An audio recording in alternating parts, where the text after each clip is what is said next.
본 방송에서 제공하는 투자 정보는 투자 판단에 대한 조언입니다. 방송에서 제공하는 주식의 가치, 가격 상승 및 가격 하락에 대해서는 방송사에서 보장하지 않습니다.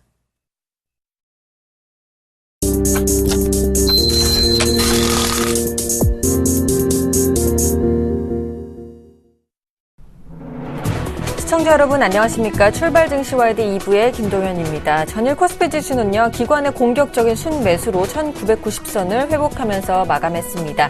반면 코스닥 지수는 기관의 순매도로 소폭 하락하며 마감하는 모습이었는데요.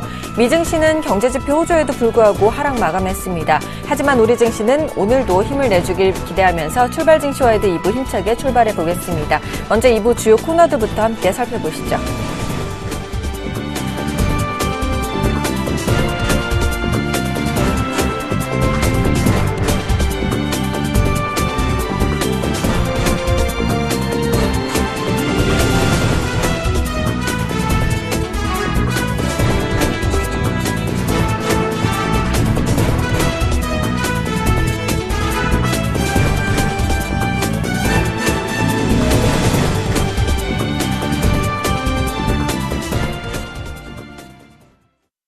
넘버원에게 듣는다 시간입니다. 알바트로스 투자자문의 신승용 대표와 연결해 보겠습니다. 대표님 안녕하세요. 네, 안녕하십니까. 반갑습니다. 자, 어저께 미증시가 좀 경기지표 호조에도 불구하고 하락 마감하는 모습을 보였습니다. 먼저 해외 지표 마감 상황부터 체크해 주시죠. 네, 말씀하셨던 대로 미국 지표 일단 두 가지 지표 매우 긍정적으로 나왔습니다. 실질적으로 신규 주택 판매 쪽 증가세가 지속되면서 5년, 6년 내 최고치 기록하는 그런 모습, 최고의 증가치 기록하는 그런 모습 나타냈었고요. 미래의 어떤 그 소비 쪽에 대한 어떤 그 방향성을 가늠케 해주는 소비자 신뢰 지수 이 역시 85.2를 기록하면서 매우 긍정적인 5, 6년 만에 최고치 역시 경신하는 그런 모습 나타났습니다. 하지만 발표 초기 일단 시장 상승세 분위기 나타났습니다만은 전반적인 어떤 그 수익 실현에 대한 차익 실현에 대한 욕구 시장 내에 나타나면서 시장은 오히려 그 하락 반전하는 그런 모습 나타났었습니다. 이런 모습들 일단 지금 전반적인 쪽을 좀 생각을 해본다라면 전체적인 부분 속에서 유동성에 대한 변화에 대한 어떤 조금 다소간에 좀 불안한 분위기가 지속되고 있는 것이 아닌가라는 그런 우려감 일단은 조금은 좀 작용하는 그런 모습이 아니었나 이렇게 좀 생각을 하고 있습니다. 하신 것처럼 어제 미국의 5월 신규 주택 매매 증가폭이 22년 만에 최대로 확대가 됐지만 역시나 시장은 지표 결과에는 반응이 좀 없었습니다. 현재의 유동성과 실적 장세의 과도기 속에서 시장은 어떻게 바라봐야 하고 또 대응은 어떻게 하면 좋을지 자세히 분석해 주시죠. 네, 지금 김동현 앵커 말씀하셨다시피 지금 유동성 장세는 지속되고 있는 듯합니다. 일단 미국 쪽에서 유동성 지속하겠다는 그런 의지, 계속 시장 내에 계속해서 이제 보여주고 있는 그런 상황이고요. 여기에 더 나아가서 중국에 대한 경기 턴어라운드 기대감 그리고 더 나아가서는 유로존에 대한 경기 상승 모멘텀 부분이 실질적으로 전반적인 글로벌 시장의 투자 심리에 긍정적으로 작용하고 있다라고 봐야 될 듯합니다. 근데 문제는요, 유동성이 지금 현재 지속되고 있는 그런 가운데에서 계속된 경제 지표의 호조 부분 그리고 앞으로 상당 기간 실질적으로 물가 상승률이 실질적으로 FOMC에서 얘기를 하고 있는 FOMC에서 가이드라인으로 삼고 있는 2.0%를 넘어서 2.1%를 기록하고 있다라는 점 이런 부분들이 조기 금리 인상론의 어떤 그 목소리를 높이고 있는 그런 배경으로 작용하고 있다라는 것 계속되는 여전히 물가 상승률에 대한 추이는 여전히 좀 지켜볼 필요가 있겠다. 라고 여겨지고요. 일단 지금 시장에서 리플레이션에 대한 얘기 계속되고 있습니다. 리플레이션 다시 한번 정리를 해드리면요.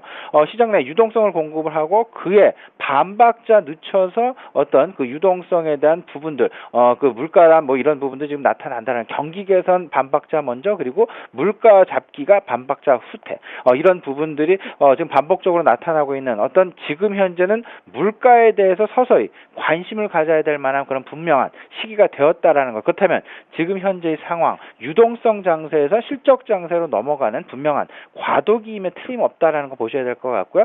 여기서 우리가 초점을 좀 지켜봐야 될 부분은요. 아무래도 경기 개선 관련된 경기 민감주에 대한 관심 그리고 더 나아가서는 소비가 계속해서 지속되는 개선세가 나타나겠느냐의 관심 이런 부분들 물가 상승률과 감안해서 같이 맞물려서 생각해 봐야 될 부분이다라고 말씀드리고 싶습니다. 알겠습니다. 마지막으로 어저께 단숨에 기관의 순매수로 우리 증시는 1990선까지 올라섰습니다. 오늘장 전략은 어떻게 가져가야 할지 부탁드리겠습니다. 예, 오늘장 전략 어제하고 좀 비슷하게 좀 보셔야 될 것 같은데요. 일단 경기 민감주에 대한 관심을 소홀히 해서는 안 되겠다라는 부분. 특히나 어제 같은 경우 중국의 어떤 중국 상해종합지수 상승을 기록했다라는 점, 이에 맞물리면서 우리 시장 역시 기관과 외국인의 쌍끌이 매수 나타내면서 전체적인 경기 소재 민감주에 대한 관심이 크게 나타나고 있다라는 점. 최근에는 이제 최근까지 화학에 대한 관심이 많이 크게 나타났습니다만은 이제 장기 소외주에 대한 관심도 여전히 지금 시장 내 좀 불어일으키고 있다라는 점, 이런 부분들을 생각을 해본다라면요. 아무래도 건설주에 대한 관심을 서서히 조금 좀 수위를 높이는 것이 좋겠다는 그런 말씀 드려보고요. 다시 한번 정리를 해드리면 턴어라운드 업종에 대한 관심 분명히 가져야 되겠다. 여기에는 분명히 그 중앙에는 소재주와 건설주가 자리 잡고 있다라는 것, 잊어버려서는 안 되실 것 같습니다. 네, 실적 턴어라운드주 중에서 소재주와 건설주에 좀 집중해 봐야 되겠습니다. 지금까지 알바트로스 투자자문의 신승용 대표와 함께했습니다. 고맙습니다. 네, 감사합니다.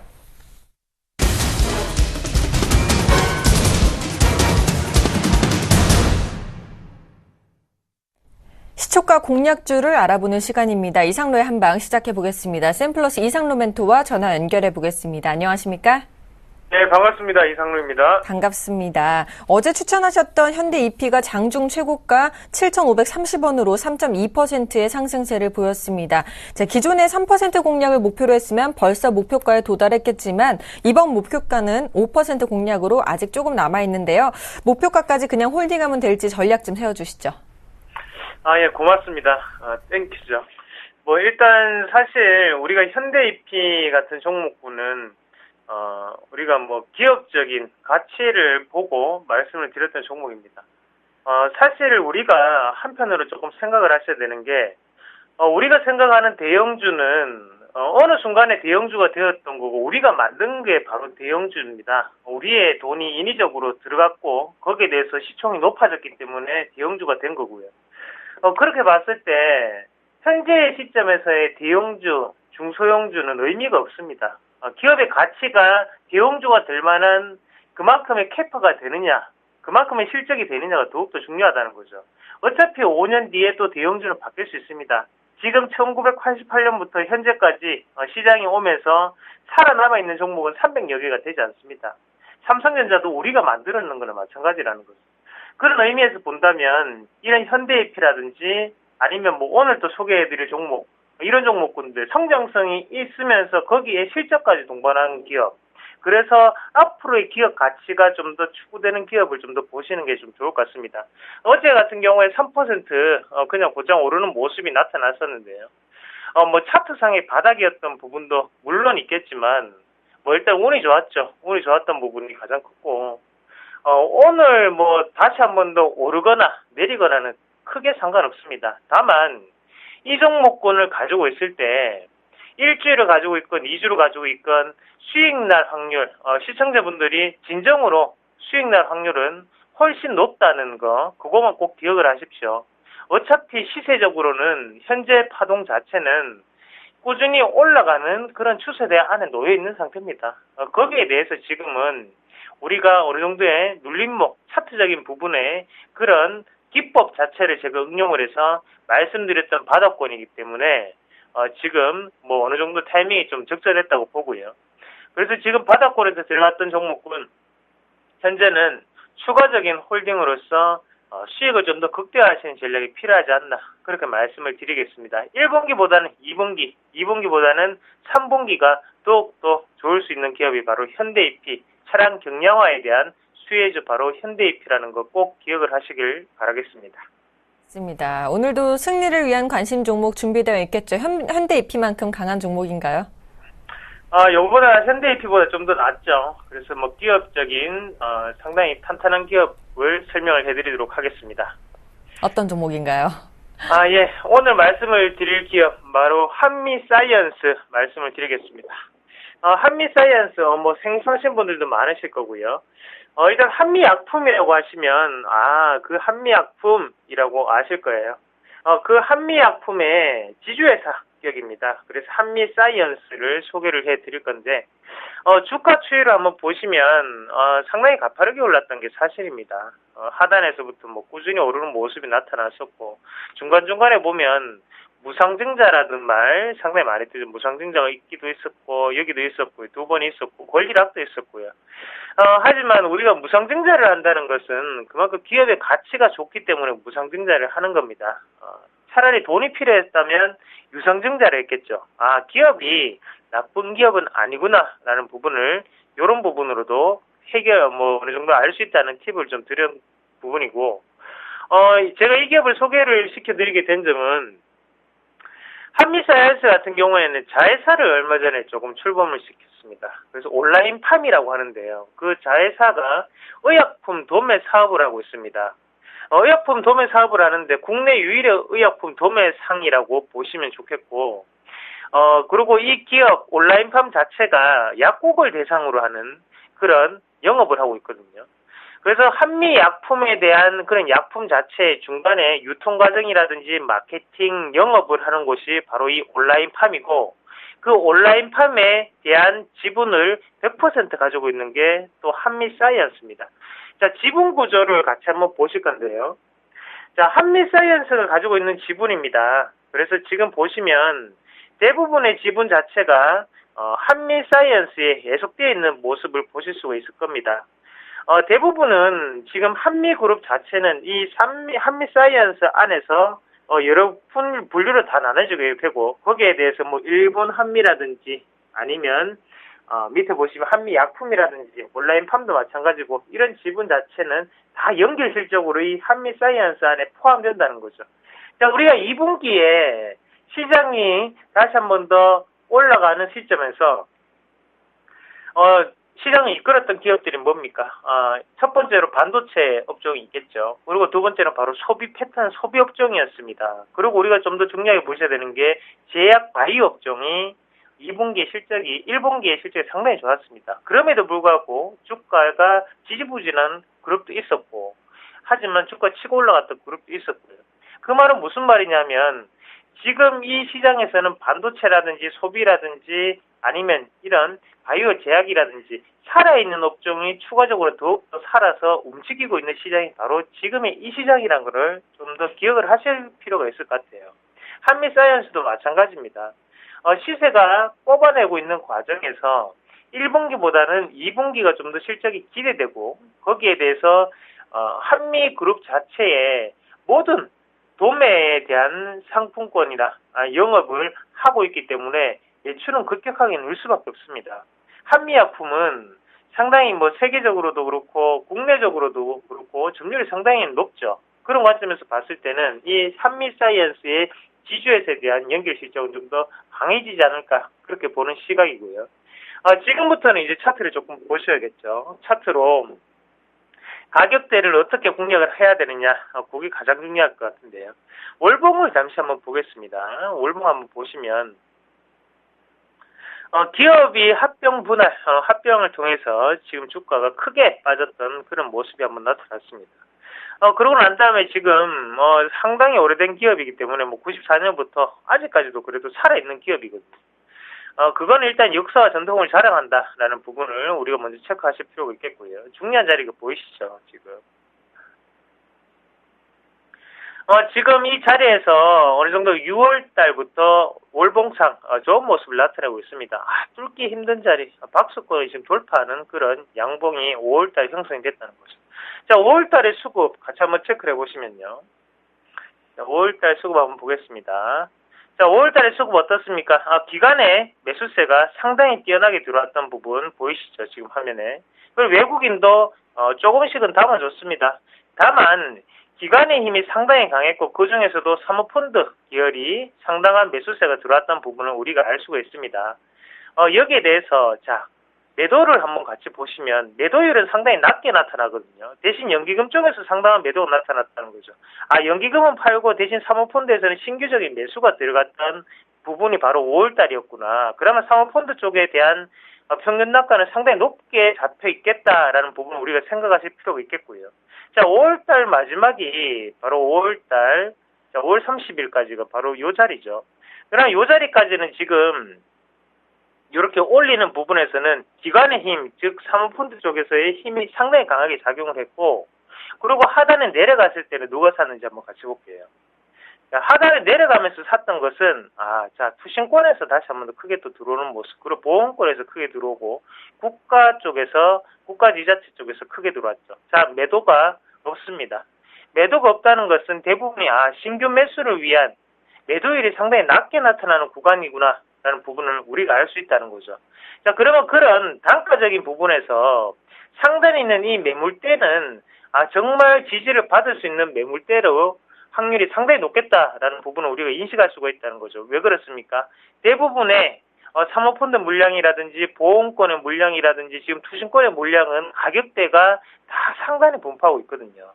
그러면 이 매물대는 지켜주는 의미에서 우리가 보셔야 되는 매물권입니다. 그러면 거기에 대해서 앞에 지지점이 상당히 많았죠.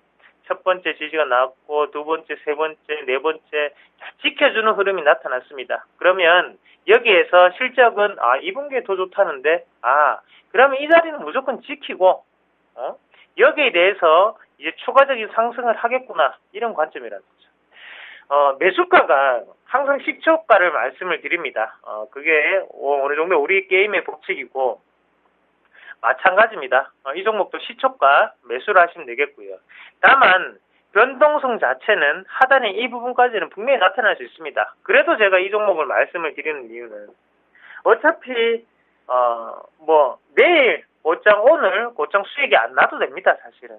대신 일주일간의 이 게임은 이제부터는 여유가 있고, 그리고 이런 종목군이 한번 소개가 되면 나중에 시청자분들이 맞다, 한미사이언스 저 종목 괜찮다고 했었는데 이런 그런 부분을 느끼시라고 제가 이런 종목 말씀을 드리는 겁니다. 그래서 이런 종목군 우량주입니다.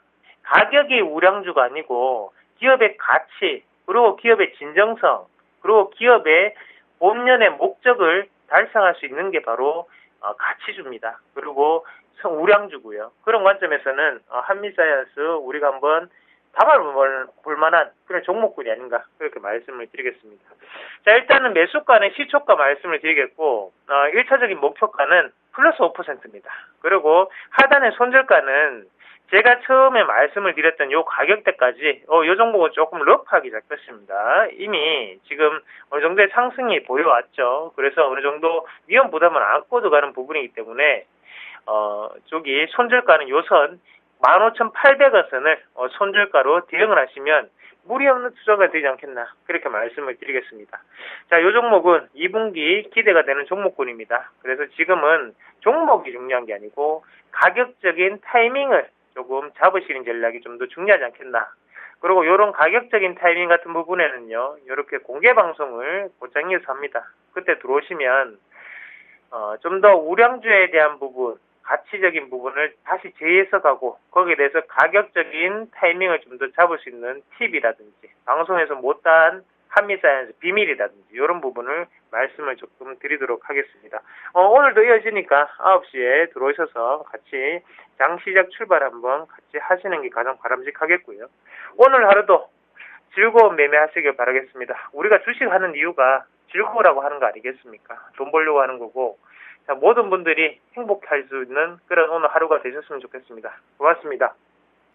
네, 오늘장 시초가 공략주는요, 실적을 기반으로 하는 지주회사인 한미사이언스를 들어봤습니다. 잠시 9시부터 30분간은요, 샘플러스 홈페이지에서 이상로 멘트의 무료 공개 방송이 진행됩니다. 지금 바로 접속해서 참여하시면요, 오늘 시초가 공략주인 한미사이언스의 생생한 정보를 들으실 수 있습니다.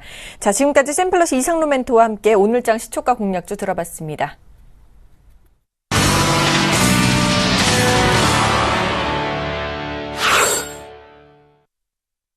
개장을 4분여 정도 앞두고 있습니다. 오늘장 전망과 출발 상황 분석을요, 동양증권 W프레스티지센터의 정윤성 PB와 함께 해보겠습니다. 안녕하세요. 예, 안녕하십니까. 네, 반갑습니다. 오늘 시장 먼저 예상하신다면 어떻게 예상을 하시나요? 오늘도 좀 상승할 수 있을까요? 예, 오늘 우선은 좀 큰 변화가 없는 그런 박스권장의 연속성이다라고 볼 수 있을 것 같습니다. 크게 코스피 지수 지금 1990포인트 선 왔다 갔다 하고 있죠.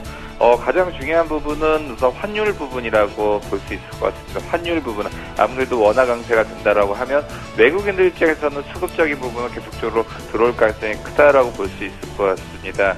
앞으로 2분기 실적 발표 시즌이 돼가고 있죠. 그러다 보니까 2분기 실적이 특히나 시총 상위 종목들 같은 경우 상당히 중요한 부분이 있지만 오늘 삼성전자 같은 경우도 동시효과 때 좀 안 좋은 모습을 보일 것으로 예상이 되고 있지만 상당히 2분기 실적 좀 암울한 부분이 있습니다. 특히 시총 상위 종목들 단위에서는 상당히 좀 안 좋은 부분이 있기 때문에 삼성전자와 현대차, 기아차만 놓고 봤었을 때도 휴대폰 부품과 완성차 업체들 상당히 좀 지지부진할 수가 있다라고 볼 수 있기 때문에 오늘도 이렇게 큰 맥락에서 본다라면 박스권 내에서의 흐름이 되지 않을까 싶고요.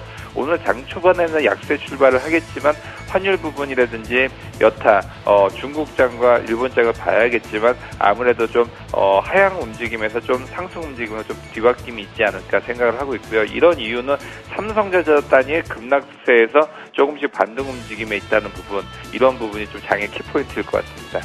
알겠습니다. 오늘 장 강세 예상 업종은 어떻게 되죠? 예, 오늘 강세 예상 업종은 제약과 자동차 부품주들을 말씀드리겠습니다. 우선 말씀드렸다시피 현대차, 기아차는 우선 지지부진할 것으로 보고 있지만 자동차 부품주들은 그렇지 않습니다. 왜냐하면 현대차, 기아차는 그동안 주가 랠리를 보였던 부분은 GM이라든지 포드, 세계 빅5의 완성차 업체들 같은 경우는 안 좋아지면서 글로벌 MS가 4%에서 8%까지 증가했기 때문에 좋아지다가 지금은 반대의 상황이죠. 완성차 업체들 같은 경우 이제 도요타나 포드, GM 같은 경우가 이제 정상화가 되고 있기 때문에 현대차와 기아차는 안 좋아질 수가 있습니다. 하지만 부품주들은 그렇지 않습니다. 왜냐하면 현대차와 기아차만 납품을 하던 회사들이 이제는 빅5라든지 아니면 새로 도래를 하고 있는 그런 중국 업체들에도 좋은 부분을 이제 납품을 할 수 있기 때문에 좋아질 수 있는 포인트일 것 같고요. 제약주들 같은 경우 최근에 OEM 방식이라든지 ODM 방식으로 해서 계속적인 실적 개선 효과가 있기 때문에 앞으로도 중소형 제약사들 단에서 특히나 OEM 방식으로 계속적으로 캐파를 늘려가고 있고 원화 강세 수혜로 인해서 원재료 가격에 대한 부담이 덜어질 수 있는 그런 종목들 단은 상당히 눈여겨볼 필요성이 있어 보입니다.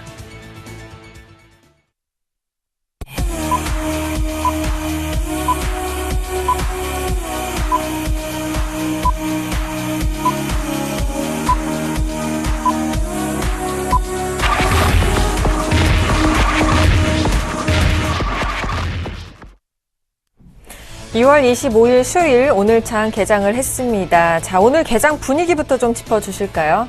예, 먼저 코스피 지수 약보합권의 움직임을 보여주고 있습니다. 마이너스 2.23포인트, 1992포인트로 좀 시작을 하고 있습니다. 우선은 업종들을 본다라고 하면 IT 업종 좀 약세의 움직임을 보여주고 있고요. 이 밖에도 이제 해양 플랜트 쪽 조선 업종들 같은 경우는 좀 약세 움직임을 보여주고 있습니다. 또한 증권업종들도 오늘 삼성증권을 제외하고는 모두 다 약세의 움직임을 보여주고 있는 모습을 보여주고 있습니다. 하지만 이와는 반대로 좀 강세 움직임인 것들은 이제 페노션을 중심으로 한 이제 해운 업종들과 완성차 부품, 완성차 업체들 또한 음식료, 또 인터넷 관련주들, 통신업종을 볼 수 있을 것 같습니다. 오늘 가장 중요한 것은 삼성전자의 움직임이겠죠. 아무래도 코스피 지수 2000포인트를 탈환하냐 안 하냐는 삼성전자가 140만 원대를 회복을 하냐 안 하냐가 가장 관건일 것 같은데요. 오늘 마이너스 1.12% 하락의 움직임을 좀 보여주고 있습니다. 이 밖에도 삼성 SDI와 삼성 전기도 모두 약세의 움직임을 보여주고 있습니다. LG그룹주도 특히 LG전자 같은 경우 그동안 상승폭에서 좀 주춤했던 모습을 보여주고 있는데요. 오늘은 플러스 0.53% 지금 강세 움직임을 보여주고 있고요. LG디스플레이와 LG도 강세의 움직임을 보여주고 있습니다. 오늘 모처럼 통신업종도 좀 기분 좋은 출발을 하고 있는데요. SK텔레콤 오늘 1.27% 상승 흐름이고요. KT와 LG유플러스 모두 강보합권의 움직임을 보여주고 있습니다. 오늘 해운주들도 좀 좋은 모습 보여주고 있는데요. 페노션 같은 경우가 2% 좀 넘게 강세 움직임을 보여주고 있습니다. 아무래도 벌크서트 추억 건조의 건조 결정에 의해서 좀 호재로 좀 인식을 하고 있고요. 이 밖에도 한진해운도 강보합권의 움직임을 보여주고 있습니다. 음식료 업체들도 좀 강세 움직임을 보여주고 있는데요. 오리온, 농심, CJ 제일제당도 좀 강보합권의 모습 보여주고 있습니다. 우선 또 이 밖에도 자동차 부품주도 말씀드렸지만 자동차 부품주들도 좀 강세 움직임을 보여주고 있고요. 3기 오토모티브라든지 유니크 모두 강세 움직임을 보여주고 있습니다. 중소형 제약사도 아까 말씀드렸는데요. 부강약품 같은 경우는 좀 강세 움직임을 보여주고 있고요. 우선은 그 밖에도 팜스토리라든지 그다음 삼진제약 같은 경우는 보합권의 모습 보여주고 있습니다. 알겠습니다. 오늘 우리 시장 코스피 지수는 약보합 출발하는 모습이고요. 코스닥 시장은 강보합 출발하는 모습입니다. 일본 증시 출발 상황도 살펴보도록 하겠습니다. 일본 증시는요, 0.51% 하락한 15,297.24포인트로 장을 시작했습니다. 우리 시총 상위 종목 흐름도 체크해보도록 하겠습니다. 네, 삼성전자 1% 넘는 하락세를 보여주고 있습니다. 132만 7천 원에 거래가 되고 있고요. 현대차는 보합권에서 거래가 되고 있습니다. SK 하이닉스는 소폭 상승 출발하고 있고요. 네이버는 오늘도 강세를 보여주고 있습니다. 현대모비스 소폭 상승 출발하는 모습이고요. 포스코도 2% 넘는 강세를 보여주고 있습니다. 한국전력과 삼성전자 우선주 모두 소폭 하락 출발하는 모습입니다. 기아차는 소폭 상승하는 모습이고요. 신한지주와 삼성생명은 하락 출발하는 모습입니다. SK텔레콤은 1% 넘는 상승세로 출발하고 있습니다. 자, 코스닥 시가총액 상위 종목군들도 살펴보도록 하겠습니다. 셀트리온은요, 소폭 하락 출발하는 모습이고요. 파라다이스 역시 소폭 하락 출발하고 있습니다. 서울반도체와 CJ 오쇼핑도 하락 출발하는 모습입니다. CJ E&M은 강세를 보이고 있고요. 동선은 보합권에서 거래가 되고 있습니다. 자, 업종 분위기도 한번 짚어봐 주실까요? 업종 분위기 어떤가요?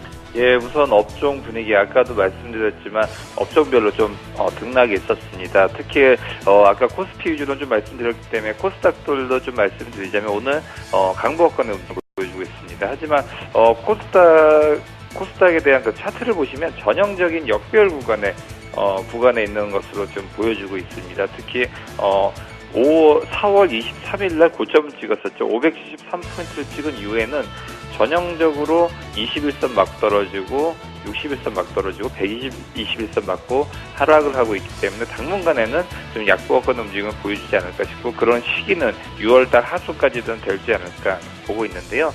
우선은 코스닥 업종들 내에서 우선 게임 업종들 같은 경우 상당히 강한 모습 보여주고 있습니다. 조이시티, 컴투스, 웹젠, 엑토즈 소프트, 넥센 GT 같은 경우는 좀 강보합권의 움직임을 보여주고 있고요. 그다음 오늘 음원 관련주들은 좀 희비가 엇갈리고 있습니다. 로엔 같은 경우가 대표적인 음원 관련주죠. 마이너스 0.88% 약세의 움직임을 보여주고 있고요. 이와는 반대로 KT 같은 경우는 강보합권의 모습을 보여주고 있습니다. SM 같은 경우는 마이너스 1.3% 약세 움직임을 보여주고 있지만 JYP 엔터테인먼트는 또 반대로 좀 강보합권의 움직임을 보여주고 있습니다. 오늘 그 방송 컨텐츠들 보시면요. SBS 컨텐츠와 강보합권의 움직임을 보여주고 있지만 최근에 급락이 있었죠. 아무래도 레포트도 나왔었고 1분발 매출에 대해서 또 특히나 환율 강세로 인해서 SBS 컨텐츠 허브 같은 경우는 일본 쪽의 매출이 크죠. 그러다 보니까 이런 매출 부분이 원화 강세로 인해서 이런 부분이 좀 약세 움직임을 보여주고 있습니다. 오늘 또 아프리카 TV 같은 경우는 강보합권의 모습 보여주고 있는데요. 최근에 월드컵 시즌에 대해서 수혜가 생각보다 약하다라고 해서 좀 하락폭이 컸었는데 오늘은 반대급부로 인해서 좀 강보합권의 움직임을 보여주고 있습니다.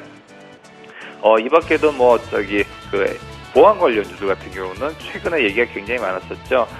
우선은 최근에 또 뉴스가 나왔던 게 이제 공인인증서 같은 경우도 해킹을 당했었다.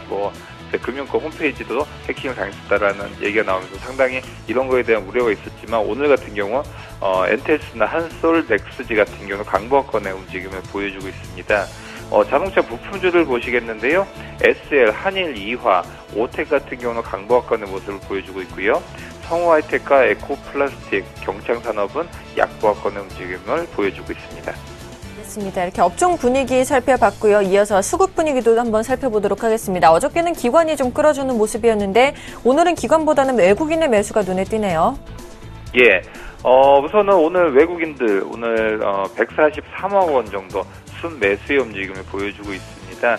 최근 들어서 외국인들의 수급은 좀 계속적인 이어짐이 있지는 않고요. 계속적으로 좀 부침이 좀 있는 모습을 보여주고 있습니다. 아무래도 환율 부분이 좀 중요한 부분일 수가 있을 텐데요. 그러다 보니까 외국인들 같은 경우는 수급 부분이 좀 불안정하다라고 볼 수가 있을 것 같고요.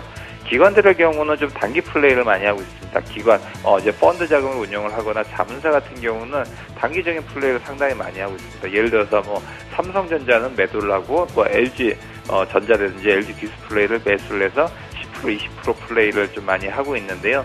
그런 부분을 보면 지금 우선 장기적으로 외국인들의 수급이 불안정하다라는 부분은 코스피에 대한 방향성을 잡기는 힘든 그런 박스권장을 예상을 할 수 있을 것 같고요.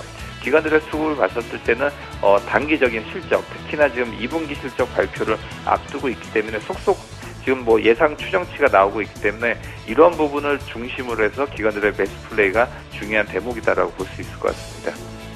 알겠습니다. 이렇게 수급시장까지 살펴봤습니다. 이제 외환시장도 살펴보겠습니다. KB 외환선물의 정경팔 팀장님과 전화 연결해 보겠습니다. 안녕하십니까? 네, 안녕하세요. 네, 반갑습니다. 오늘은 환율이 좀 상승하면서 출발하는 모습이네요. 외환시장 동향 살펴봐 주시죠. 네, 오늘 서울 외환시장은 어제 종가 대비 90전이 상승한 1019원 30전에 개장했고요. 개장 이후 1020원 20전까지 상승폭을 키우는 모습입니다. 이 시간 현재는 1020원 10전에 거래되고 있습니다. 오늘 환율이 상승한 것은 이라크발 지정학적 우려가 커지면서 이에 따른 시장의 위험 회피 현상을 반영하고 있습니다. 어제 국제금융시장에서는 미 경제지표의 호조와 또 이라크 지정학적 우려라는 상반되는 재료가 서로 충돌하는 모습을 보였고요.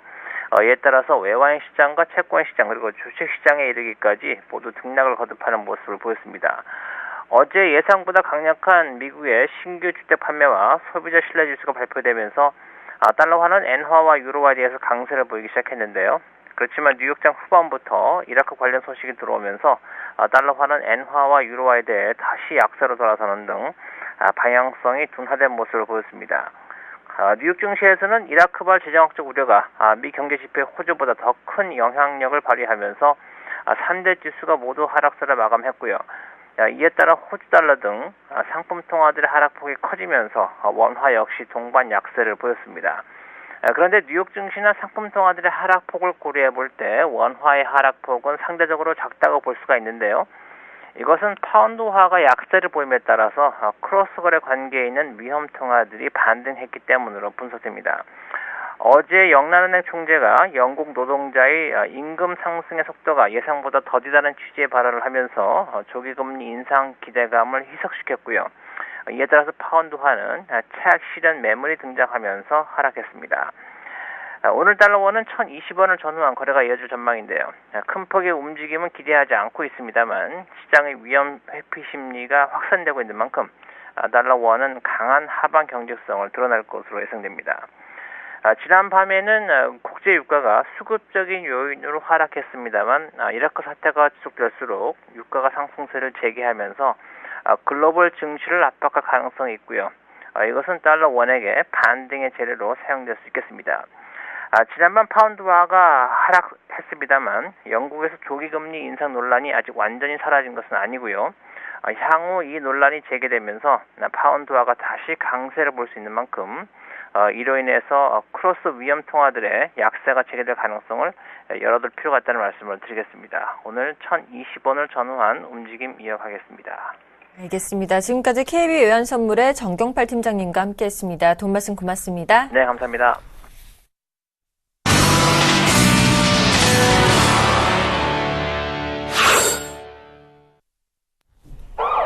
오늘의 돌발 종목 시간입니다. 먼저 세 종목 살펴보겠습니다. 포스코가요, 동부 패키지 인수 포기 소식에 강세를 보이고 있다고 하네요. 이 소식과 동부제철은 인천공항 등 매각 무산 소식에 급락을 하고 있다고 합니다.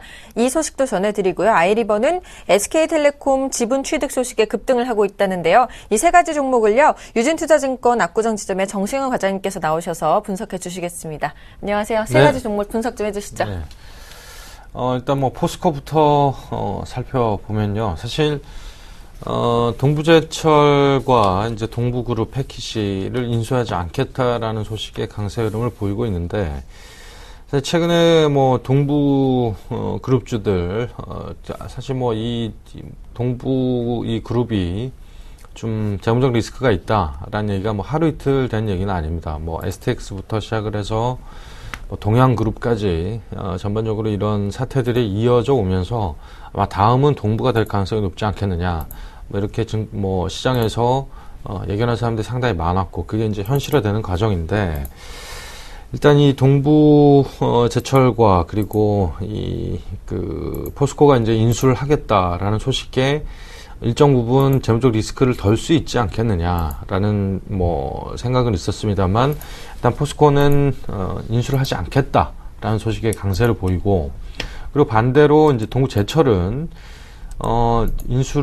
포스코가 인수를 하겠다라는 기대감에 이제 부풀어 있었는데 그게 이제 무산이 되면서 어제 뭐 신용등급 강등 소식도 있었고 그러면서 동부 그룹주 전반적으로 뭐 동부증권이나 뭐 동부 생명 이런 쪽만 동부 화재 만 빼놓고는 거의 다 이제 하한가를 가는 흐름을 보였는데 오늘 역시도 동부제철은 거의 지금 한 14% 거의 뭐 하한가 근처에서 움직이고 있습니다. 일단 포스코가 사실 인수를 해준다라고 했다면 아마 일정 부분 재무 리스크를 덜고 그리고 동부제철을 판 이 매각 대금으로 재무적 개선을 아마 하려는 뭐 그런 의지, 노력들이 분명히 있었습니다만 이 과정이 이제 전반적으로 무산이 되면서 일단 뭐 주가의 어떤 그 실망 매물 이런 부분들이 충분히 나오고 있는 시점이다라는 생각이 들고 일단 뭐 동부와 관련해서는 아마 전반적으로 아마 흐름 자체는 뭐 주가 흐름이라든지 뭐 STX 그룹주와 비슷한 움직임으로 갈 가능성이 높다 이렇게 판단이 되고 일단 뭐 지금 현재 시점에 여러 가지 아마 변수들, 뉴스들 뭐 이런 걸로 주가의 급등락이 아마 반복되는 그런 모습이 있지 않을까라는 생각이 들고요. 마지막으로 아이리버가 이제 SK텔레콤이 지분을 인수한다라는 소식에 급등을 하고 있습니다.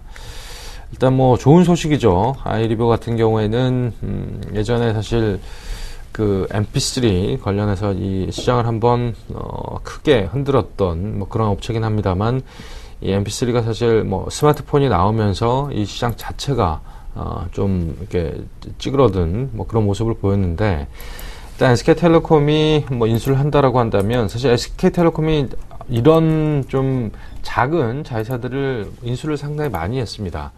뭐 현금 보유 능력이 탁월하고 그리고 앞으로의 성장성 그리고 지금 현재는 약간 이제 미미한 그런 사업 구조를 갖고 있습니다만 SK텔레콤이 어떤 그 기본 SK텔레콤의 가입자들과 함께 여러 가지 서비스를 진행을 하다 보면 여러 가지 시너지 효과를 충분히 내는 그런 모습들을 많이 보여왔기 때문에 이런 중소업체들을 인수를 해서 SK텔레콤과 함께 시너지 효과를 낸다라고 했을 때는 기업적인 측면에서 충분히 앞으로의 성장 가능성을 만들어낼 수 있다라는 뭐 그런 관점에서 SK텔레콤이 아이리버를 인수한다는 소식은 저는 아주 큰 호재다라고 저는 생각이 들고 지금 현재 뭐 아이리버 주식이 1024만 주 정도를 거의 300억 가까운 300억 정도, 295억 정도에 양도하는 계획을 8월 달에 이렇게 바뀌면서 일단 아이리버의 이제 최대 주주는 SK텔레콤이 된다. 라는 점으로 최근에 뭐 주가가 상당히 급등을 했고 오늘도 상한가까지 가는 모습을 보여주고 있는데 뭐 이 기대감이 아마 뭐 일정 부분 거의 뭐 주가에 반영이 됐다라고 볼 수도 있겠습니다만 향후 성장성을 본다라고 해도 뭐 크게 나쁘지 않은 뉴스다라고 본다면 일단 뭐 아이리버 같은 경우에는 좀 시각을 긍정적으로 가져도 무방한 주식이 아닌가라는 생각이 듭니다. 알겠습니다. 이어서 세 종목 더 살펴보도록 하겠습니다. 동부그룹주들이 일제히 신저가를 기록하고 있습니다. 동부 화재만 반등한다는 소식이고요. 대우인터내셔널은 모회사인 포스코 매각 가능성 일축에 강세를 보이고 있습니다. 그리고 리온쿠첸도 중국 시장 성장세에 신고가를 기록했다고 하는데요. 세 가지 소식 전해주시죠. 예, 우선 동부그룹주들 상당히 어제 안 좋은 뉴스가 나왔었죠. 채권들이 이제 동부그룹에 대해서 특히나 금융권을 제외한 비금융권 그룹사들에 대해서 자율협약으로 가겠다라고 할 수가 있습니다. 자율협약이라는 거는 우선은 그 동부그룹이 이제 채무를 졌죠. 이제 채무를 졌으면 채권자들 같은 경우가 보통은 이제 은행권 같은 이제 대출을 해주는 업체들인데요. 그쪽에서 이제 구조조정이라든지 그런 부분에 대해서 이제 관여를 하겠다라고 볼 수 있을 것 같습니다. 그러다 보니까 이제 앞으로도 동부그룹주들 보통 자율협약으로 가다가 이것들에 대해서도 채무 상황이 잘 안 된다라고 하면 뭐 워크아웃이나 법정 관리로 갈 수 있는 부분도 열려 있기 때문에 상당히 어제 같은 경우도 하한가의 움직임으로 대부분 그룹주들 보였었고요. 오늘도 대부분의 동부그룹주들 특히 뭐 동부건설이라든지 동부하이텍, 동부제철 모두 다 거의 뭐 하한가 가까이 좀 하락을 하고 있는 그런 모습을 보여주고 있습니다. 그런데 유독 동부화재만이 오늘 좀 강보합권의 움직임을 보여주고 있습니다. 그런 이유는요. 우선 동부그룹주 내에서도 금융권과 비금융권을 나눌 수가 있고요. 동부그룹 내에서 금융권 같은 경우는 동부화재, 또 비상장에서 동부생명이 있을 수가 있고 동부증권이 있죠. 이 3기사 같은 경우는 앞으로도 계속적으로 동부그룹의 오너가 갖고 가겠다라는 의지가 보여지고 있고요. 이 회사들 같은 경우는 다른 여타 계열사들에 비해서 상당히 탄탄한 움직임을 보여주고 있기 때문에 그러한 그룹의 리스크가 제한적일 가능성이 굉장히 큽니다. 그렇기 때문에 동부화재 같은 경우는 1% 넘게 지금 상승의 움직임을 보여주고 있는 모습을 보여주고 있고요. 여타 비금융권에 있는 회사들을 보면 동부건설, 동부제철 예전부터 부채 비율도 상당히 높고 언제든지 그 동부그룹 같은 경우는 재무적인 위험 요인이 불거질 수 있다라는 그런 시장에서의 시그널이 계속적으로 나왔었기 때문에 앞으로도 상당히 주가 폭은 상당히 좀 안 좋을 가능성이 굉장히 크다라고 볼 수 있을 것 같습니다. 특히 이렇게 그룹사들 전체가 재무적으로 안 좋아진 부분은 비단 동부그룹뿐만이 아니라 기존에도 많았었고요. 앞으로도 뭐 한진그룹이라든지 뭐 두산그룹 여러 가지 재무적으로 계속적인 위험성 요인이 계속적으로 나오고 있는 그런 그룹들도 계속 있기 때문에 산업은행이라든지 정부 차원에서의 지원도 상당히 예전보다는 힘든 그런 분위기입니다. 그렇기 때문에 앞으로도 주가 상승세는 상당히 안 좋을 가능성이 크다라고 볼 수 있을 것 같고요. 특히나 채권 가격도 좀 빠지고 있기 때문에요. 보수적인 움직임이 필요할 것으로 보이고 있습니다. 두 번째 말씀드릴 종목은 대우 인터내셔널입니다.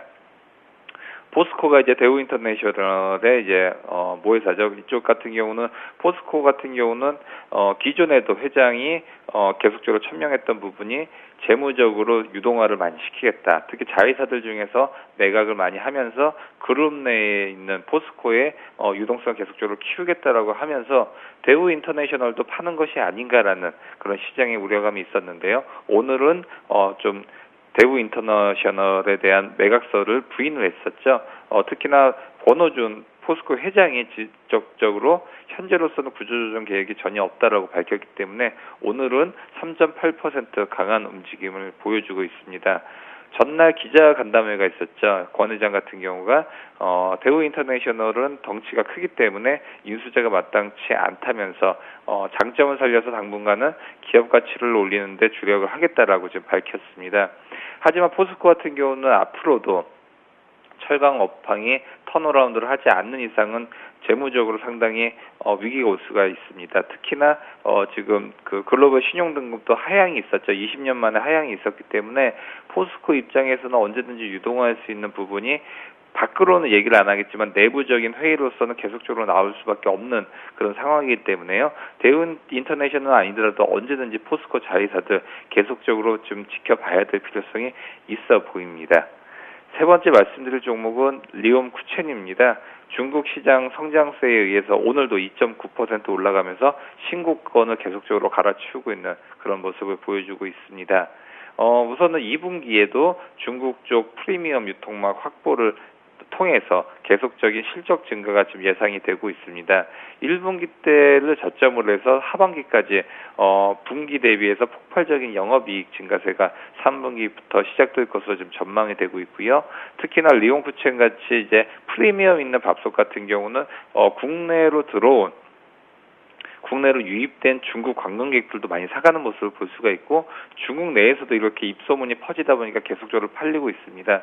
그렇기 때문에 앞으로도 이렇게 중국인들을 선호하는 한국 제품 같은 경우는 상당히 눈여겨볼 필요성이 있고 그중에서 가장 큰 부분이 오늘 리옹쿠첸 같은 경우도 그 중심선상에 있기 때문에 앞으로도 상승세는 당분간 계속되지 않을까 그렇게 예상을 하고 있습니다.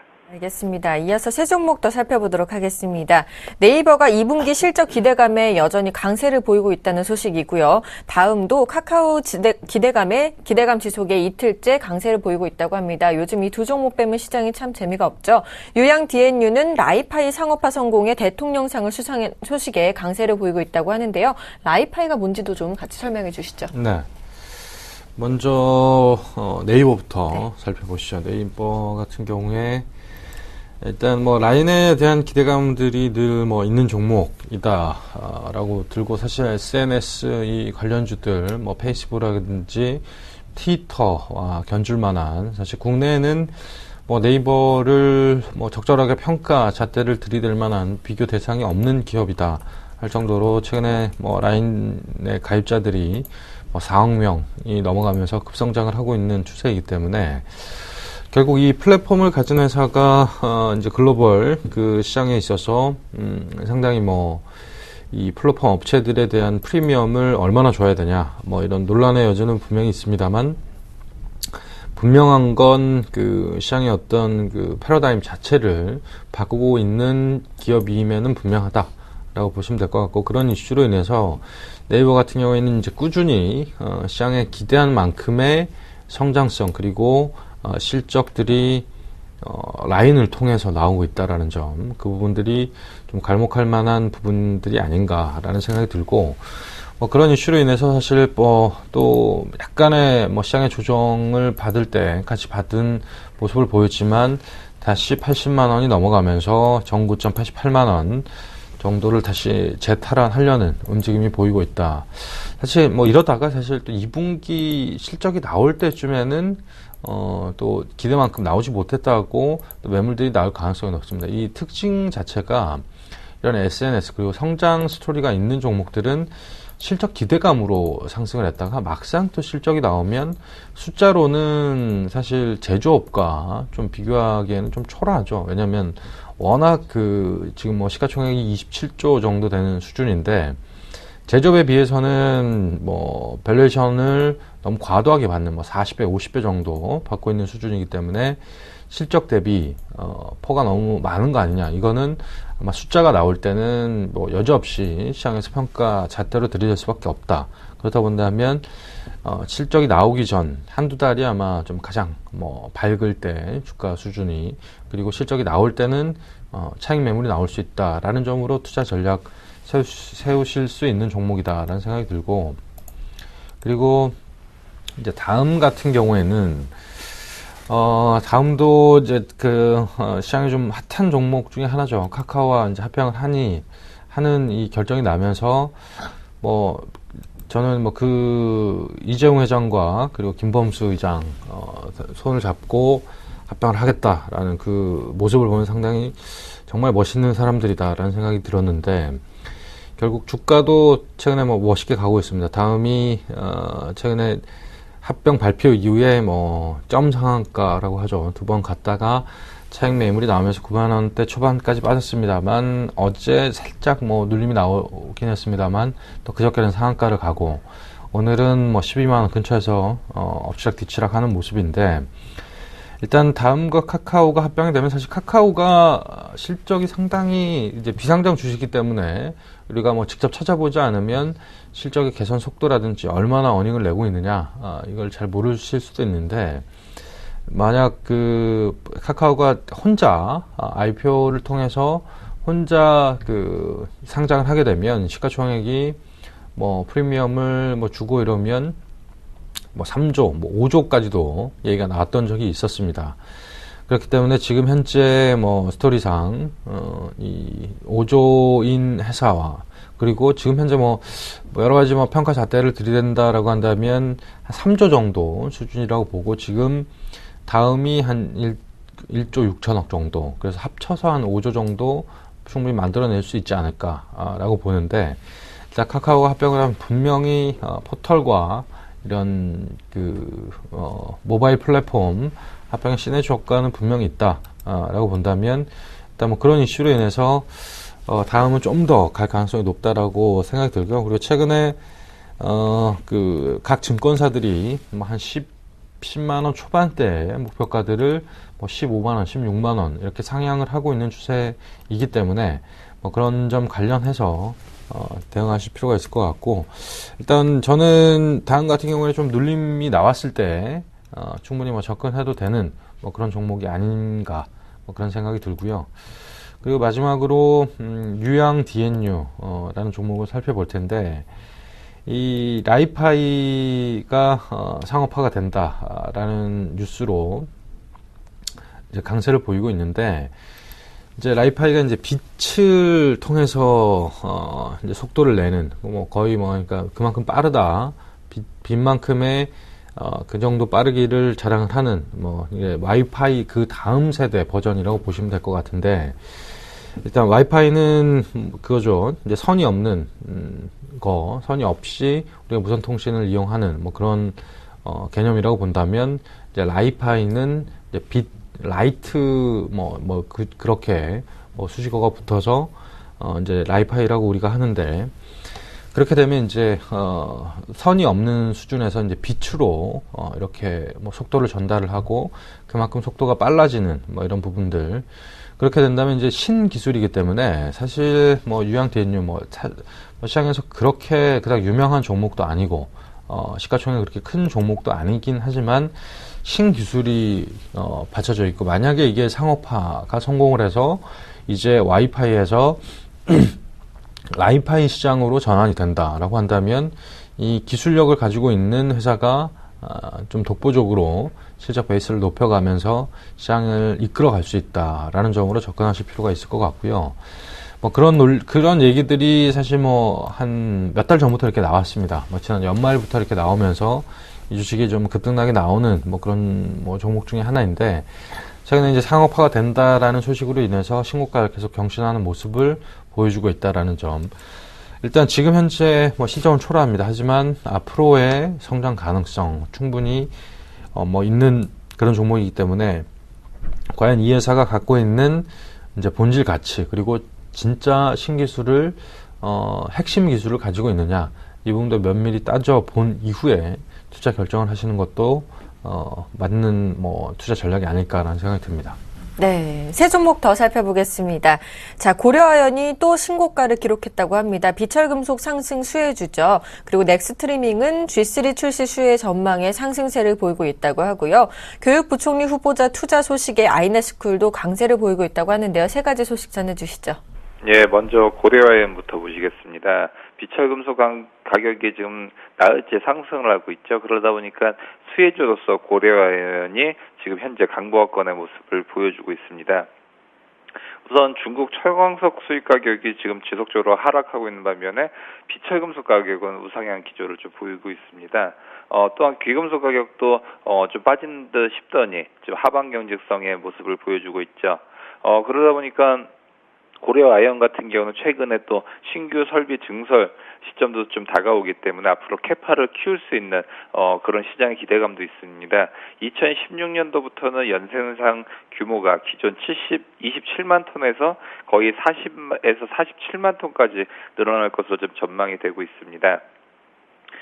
특히나 아연과 연 등의 비철금속 가격이 올해와 내년도 계속적으로 상승할 것으로 전망이 되면서 고려아연의 주가 자체도 좀 하방 경직성을 좀 그리면서 좀 가지 않을까 생각을 하고 있고요.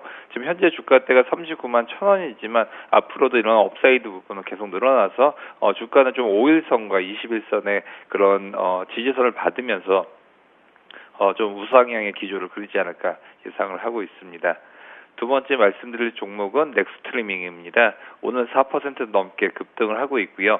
최근 들어서 계속적으로 올라가는 모습을 보여주고 있는데, 이런 가장 큰 부분은 LG전자가 최근에 내놓은 스마트폰 G3 출시로 인해서 올해 실적이 성장할 것으로 좀 전망이 되고 있습니다. 우선은 그 스마트폰에 탑재가 되는 넥스 플레이어 부분에 올해 매출액이 G3 출시 효과에 힘입어서 거의 152억 원, 이 정도 된다라고 하면 전년 대비해서 17.5%가 증가가 되는 것이죠. G3 판매량이 지금 하루 평균 1만 대 이상 기록을 하고 있기 때문에 G2의 속도를 보여서는 지금 앞으로도 그렇게만 된다라고 하더라도 LG의 매출 비중이 상당히 큰 부분으로 늘어날 것으로 전망이 되고 있습니다. 이 밖에도 또 넥스플레이어 SDK 부문에서도 지금 신규 거래처가 계속적으로 지금 늘어나고 있죠. 지금 우선은 1분기만 해도 96개로 지금 늘어났기 때문에 앞으로도 무제한 데이터 출시로 인해서 영화, 드라마, 동영상 시청 증가가 계속적으로 될 것으로 보여지고 있기 때문에 상당히 그 스마트폰에 수혜가 있는 컨텐츠 관련된 분야에서는 넥스트리밍 상당히 앞으로도 핫한 아이템이 되지 않을까 생각을 하고 있습니다. 왜냐하면 하드기기는 성장 정체성을 그리지만 이런 부분이 어느 정도 다 깔렸다라고 하면 넥스트리밍 같은 컨텐츠를 구현할 수 있는 것들 같은 경우 상당히 좋은 부분을 보여줄 수가 있을 것 같고요. 넥스트리밍 같은 경우는 좀 모바일에 탑재돼서 동영상 프로그램을 이제 제작을 할 수가 있기 때문에 상당히 앞으로도 뭐 SNS라든지 여러 가지를 융합을 해서 수익 창출을 할 수가 있다라고 볼 수 있을 것 같습니다. 세 번째 말씀드릴 종목은 아이넷스쿨입니다. 아이넷스쿨 우선은 교육부 장관 후보자 보유 소식에 의해서 우선은 8% 넘게 좀 급등을 하고 있습니다. 국회에 접수된 김명수 사회부 총리 겸 교육부 장관 후보자죠. 인사청문회 요청안에 따르면 김 후보자는 지금 아이넷스쿨 주식을 3만 주 정도 보유를 하고 있는 것으로 나타났습니다.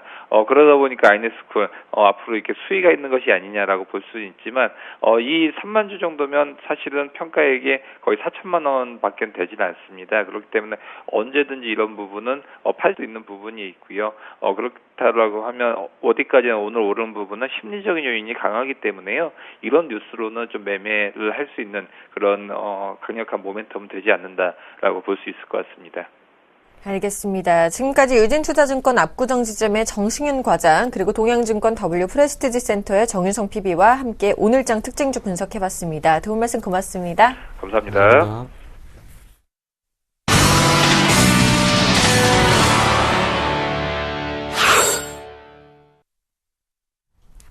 오인의 투자 전략 시간입니다. 먼저 화면으로 전략 함께 보시죠. 최희승 차장입니다. 단기 수익 종목 차익 실현 및 현금 확보를 하자라고 말씀해 주셨고요. 정영훈 팀장입니다. 2000선 박스권 상당 영역이다. 숨고르기가 예상된다라고 말씀해 주셨네요. 김혜란 연구원입니다. 2000선 안착 시도 과정이다라고 말씀해 주셨고요. 김현겸 주식팀장님입니다. 보유 종목은 반드시 비중을 반등 시에 비중을 축소하고 현금을 확대하자라고 전략을 세워주셨습니다. 안상현 대리님입니다. 코스피 코스닥은 분할 매수 관점을 유지하자라고 말씀해 주셨습니다. 오늘은 동부증권 방배지점의 김혜란 연구원과 전화 연결해 보겠습니다. 안녕하십니까? 안녕하세요. 네, 반갑습니다. 2000선 안착 시도 과정인가요? 우리 시장 지금? 네, 지속적으로 지금 2000선 다시 한번 안착 시도가 지속되고 있는 모습인데요. 우선 전일 외국인 기관들 동시 매수 나서면서 마디지수였던 2000선 가까이 다가섰다가 다시 한번 조정세 보이고 있는 모습입니다. 그래도 좀 특징적인 것은 이제 전일 연기금 매수세 다시 한번 강화되는 모습 보였고, 그리고 이제 지난주에 현선물 동시 매물 많이 내놓았던 외국인 매매 패턴도 좀 긍정적으로 선회하는 모습이 그래도 좀 기대할 수 있는 모습이었고요. 기술적으로도 이제 5일선, 121선, 주 이평선 이제 회복하는 모습 보여서 우선은 시장의 하방 경직성은 어느 정도 확보되지 않았나 이렇게 보고 있고요. 그래서 코스피가 이제 2000선 다시 한번 재돌파 그리고 안착 시도 지속적으로 이어지는 그런 과정 지금 겪고 있는 상황으로 보고 있습니다. 근데 이제 단지 계속 반복되는 박스권 안에서 지금 시장의 상승 모멘텀이 부재하는 상황이기 때문에 이런 부분이 좀 우려가 되고 있는데, 그래도 기술적으로는 이제 작년에 버네시키 쇼크 왔던 그 이점으로 시장의 추세로는 점점 하단이 높아지고 있어서 그런 부분에서는 그래도 좀 긍정적인 기대를 갖고 있는 상황이고요.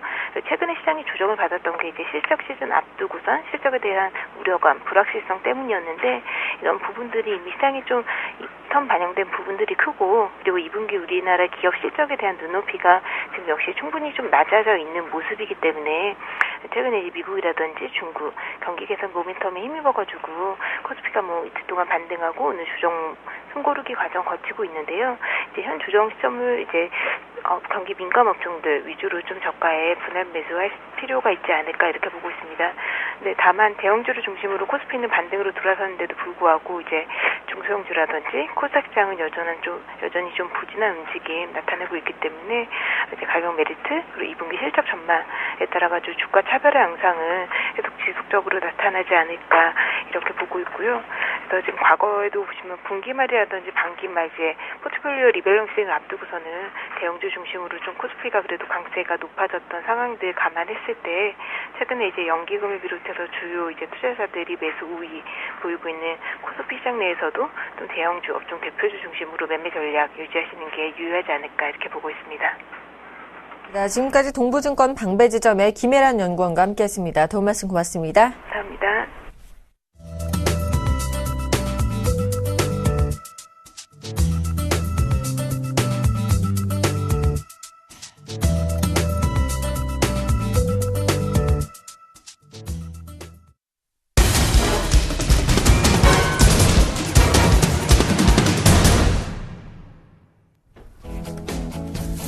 안녕하십니까. 오전장 저가 매수로 오후장 역전을 노려보는 시간 역전의 맹수 예병군 멘토입니다. 자, 장 시작한 지가 한 30여 분 정도 지났는데요. 이제 지금 또다시 시장은 조금 조정을 보인 듯합니다. 많이 흔들죠, 그죠? 이렇게 많이 흔들다 보면 결과적으로는 올라올 때 결국은 다 차익실현을 해버리고 맙니다. 개인 투자자분들 같은 경우는. 그러니까 개인 투자자분들이 제대로 올라오는 구간에서는 수익을 제대로 거두지 못하는 경우가 많습니다. 왜냐하면 시장이 이렇게 흔들어제끼기 때문이죠. 시장을 이렇게 흔드는 이유, 이제 곧 이 박스권 돌파가 어느 정도 징후 현상이 나타나고 있다고 보면 될 것 같습니다. 트리거라고 얘기를 하는데요. 이 트리거 현상이 나타나게 되면 반드시 박스권을 돌파하는 그런 모습들도 보이게 될 겁니다. 그래서 저는 여러분들 여전히 보유 관점을 좀 설명을 드리겠고요. 자, 올라왔을 때 현금 비중 늘려야 된다는 얘기들도 많이 나오고 있습니다. 하지만 그거는 저는 말씀드리지 않도록 하겠습니다. 왜냐하면 이렇게 흔들기 때문에 결국은 올라오는 구간에서 개인들이 자꾸 윗선에서 잘라내는, 그래서 제대로 가는 종목군을 들고 가지 못하는 그런 경우가 많이 생깁니다. 그래서 그 점 꼭 좀 참고하시고요. 자, 지난 제가 지금은 이제 계속 시리즈로 여러분들께 하반기 주도 섹터에 대해서 말씀드리고 있습니다. 바로 이제 6월 말까지 이 얘기를 드리고 7월 달부터는 새로운 디테일한 얘기들을 좀 해드리려고 합니다. 그래서 월요일은 SK 하이닉스의 날로 잡아서 계속 지금 4만원 대부터 5만원까지 지금 계속 끌고 오면서 지금 얘기를 드리고 있는데요. 자, SK 하이닉스 5만원을 넘어갔습니다. 그죠? 또다시 5만원을 넘어가는 모습들. 그 결과적으로 뭐냐 하면 이런 좋은 종목군은 조정이 들어오면 매수하셔야 된다. 그런 얘기 드렸죠. 그 바로 48,500원대 그때 또 매수 관점으로 또 말씀을 드렸습니다. 그러니까 신규도 그랬고, 그 다음에 5만원대 52,000원까지의 51,500원 이상까지의 상승 여력을 또다시 생각을 해보자라고 분명히 말씀드렸습니다. 전일 이제 59,900원의 신고가를 또 만들었습니다. 그러니까 이런 점도 여러분들 꼭 좀 체크를 해보시고요. 자, 이 SK 하이닉스뿐만 아니고 어보브 반도체도 얘기를 드렸습니다. 그 부분도 꼭 좀 다시 한번 주목을 좀 해보셨으면 좋겠습니다. 어보브 반도체도 결과적으로 지금 차트상 보게 되면 살짝 조정이 들어왔다가 아래 꼬리 강하게 달고 지금 올라오고 있는 모습이에요. 자, 그 점 참고해 보시고요. 결과적으로 이런 좋은 종목군들은 하락 구간을 내주면 그것이 매수 기회라고 생각을 하셔야 될 것 같습니다. 자, 그리고 이제 사물 인터넷 관련해서 통신 장비 쪽 꼭 좀 보자라고 얘기 드렸는데, 전일 오이 솔루션이 좀 많이 올랐죠. 그죠? S넷도 지금 지속적으로 상승하고 있고. 자, 그리고 전기차 쪽 관련해서 지금 에코플라스틱, 자, 차량 경량화 쪽 이거 계속 강조드리고 있는데, 에코플라스틱도 전일 급등 이후에 소폭 좀 조정은 들어왔습니다. 다시 재상승하는 모습 여러분 확인해 보실 수 있을 겁니다. 자, 우리가요 시장을 하루하루 막 하루 조금 즐겁고 하루 기분 나쁘고 이런 식으로 시장을 대하면 병 걸립니다. 제가 요 얘기를 좀 드리도록 하겠는데, 여러분들이 너무 좀 잦은 매매를 진행하다 보니까 그런 것 같아요. 잦은 매매가 답을 줄 것 같습니다. 그죠? 위에서 팔고 밑에서 다시 잡으면 되지. 밑에서 다시 잡아서 다시 위에서. 말이 쉽습니다. 그렇게 잘 안 됩니다. 왜냐하면 거기서 날아가는 순간 위에서는 잡지도 못하고 밑으로 떨어졌을 때도 더 빠질 것 같아서 또 잡지를 못합니다. 결과적으로 많이 빠진 종목군 위주에서 답을 찾으려고 하는데 그런 종목들이 보통 답이 없죠. 그리고 올라오더라도 반등의 제한이 있습니다. 그 점 참고해 보셔야 될 것 같고요. 자, 그리고 오늘 이제 짚어드려야 될 섹터를 좀 말씀드리도록 하겠습니다. 화요일입니다. 문화 콘텐츠 쪽이 되겠죠. 자, 이 문화 콘텐츠는 제가 계속 강조드리고 있는 부분이 그겁니다. 지적재산권이라는 이 무형의 가치를 유형화하려는 사회 분위기가 조성되고 있습니다. 이 지적재산권법 관련 변호사들도 지금 많이 나오고 있다는 것, 그런 점도 여러분들 참고를 해보셔야 될 것 같습니다. 전문 변호사라고 얘기하죠, 그죠? 그런 부분들 참고해 보시고, 이 사물인터넷 관련해서 개인용 스마트 기기와 그 다음에 여러 가지 공연들이 연동되는 그 시대입니다. 이제는, 여러분들이 드라마나, 그 다음에, 공연, 그리고 심지어는 영화, 이런 것을 스마트 기기로 보기 시작하고 있습니다. 그런데 이 스마트 기기가 점점 발전을 하죠. 심지어는 이제 홀로그램에 대한 얘기들이 슬슬 나오고 있습니다. 그런 부분들도 참고를 해보셨으면 좋겠고요. 영화 예전에 마이너리티 리포트라는 영화가 있습니다. 탐 크루즈 주연인 영화가 있는데 이 홀로그램으로 뭔가를 일을 하고 홀로그램으로 뭐 문화라든가 공연을 봅니다. 지금 이제 그런 시대가 바로 코앞에 다가왔습니다. 도쿄에서 열린 소녀시대의 공연이 서울에서 지금 열리고 있는 소녀시대의 공연을 홀로그램으로 표현을 한 것이랍니다. 그 다음에 마이클 잭슨이 죽었는데도 불구하고 그 홀로그램 공연을 마치 살아있는 것처럼 했다는 것입니다. 결과적으로 이것은 뭐냐 하면 새로운 문화예요. 그 문화들을 만들어 나가는 것이고 그것이 사물인터넷과 연관되어서 깊게 가고 있다는 겁니다. 그 시장으로 넘어가기 이전에 정비되어야 될 것이 뭐냐면 음원 가격적인 부분입니다. 선진국 중에 우리가 굉장히 많이 낮은 편이고 이 음원 가격에 대한 인상에 대한 얘기들은 계속 나오고 있습니다. 지금 수출을 하는 쪽에서도 불구하고 한류의 열풍을 타고 이 음원을 수출을 하고 있습니다. 그 수출 가격이 지금 국내 가격이 훨씬 수출 가격에 비해서 훨씬 떨어집니다. 한 5분의 1 수준이죠. 말이 안 됩니다. 수출하는 국가가 자신 국가의 그런 노래들을 오히려 더욱더 비정상적인 가격에 거래를 하고 있다. 말이 안 맞죠. 그래서 이 문화 콘텐츠 쪽은 반드시 재정비가 이루어질 것입니다.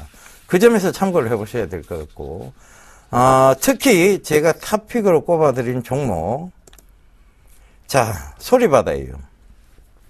이 소리바다를 왜 자꾸 지속적으로 얘기 드리고 또다시 조정이 들어오면 재매수의 관점으로 자꾸 말씀을 드리냐면 이유는 딱 하나입니다. 삼성과의 관련이죠.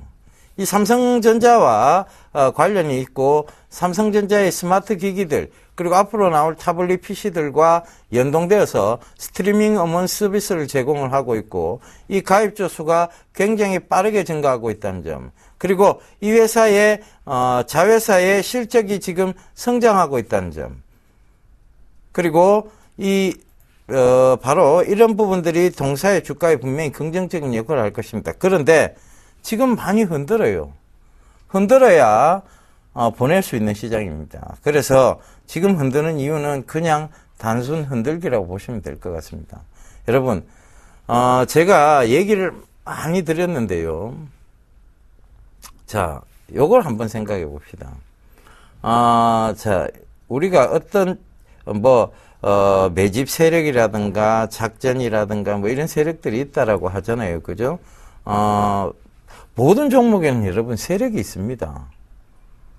자, 삼성전자는 기관하고 외국인이 세력이듯이요. 모든 종목에는 세력이 있습니다. 대형주라고 세력 없는 거 아닙니다. 자, 이 소리바다도 이 소리바다에 꾸준히 관심을 갖고 있는 것이 세력이라고 보시면 됩니다. 저도 그럼 세력이 될 수 있죠. 왜냐하면 꾸준히 관심을 가지고 있으니까. 꾸준히 관심을 가지고 이 동사의 주가, 즉 동사의 성장성에 대해서 얘기를 하고 있다면 그 부분에 대해서 자꾸 얘기를 드리는 겁니다. 그런데 이 많은 사람들은 오랫동안에 투자를 하면서 큰 수익을 거두는 겁니다. 여러분들 은행에 찾아가시면 적금을 들러 갑니다. 은행에 계시는 예쁜 아가씨께서 요 적금을 가입하시면 1년 동안 혹은 2년 동안 몇 프로의 이율을 준다라고 하면 자, 넣어놓고 쳐다보지도 않죠. 그런데 주식은 여러분, 요거 1년 혹은 2년 동안 들고 가시면 50%, 100% 이상의 수익을 준다라고 얘기하면 못 들고 갑니다. 이유는 단 하나죠. 변동성 때문입니다. 자, 그래서 이 소리바다 이 얘기 왜 드렸는지 여러분 감 잡으실 거예요. 그러니까 반드시 좀 들고 계신 분은 들고 가시면 되겠습니다. 자, 오늘은 금일은 수요일입니다. 수요일날 지금 다른 분이 공개방송을 하고 계시고 그래서 오늘은 공개방송을 열지 않겠습니다. 그러니까 좀 아쉽습니다만 내일 다시 접속하셔서 저하고 소통의 공간을 가지시면 되겠습니다. 제가 오늘 조금 기업 탐방도 다녀와야 될 때가 있습니다. 그래서 그 점 양해 구하겠고요. 자, 오후장도 나쁘지 않습니다. 여러분, 오후장 좋은 관점에서 받아들이시고, 자, 시장은 흔들지만 결국 보내기 위한 하나의, 즉, 심리적 흔든 과정을 만들어내고 있다라고 보시면 될 것 같습니다. 내일 다시 인사드리겠습니다. 감사합니다. 예병근 멘토였습니다.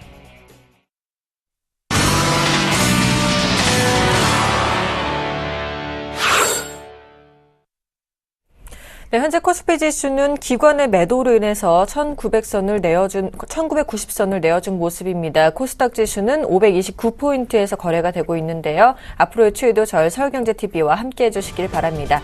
출발 증시와이드 2부 여기서 마치겠습니다. 시청해 주신 여러분 고맙습니다.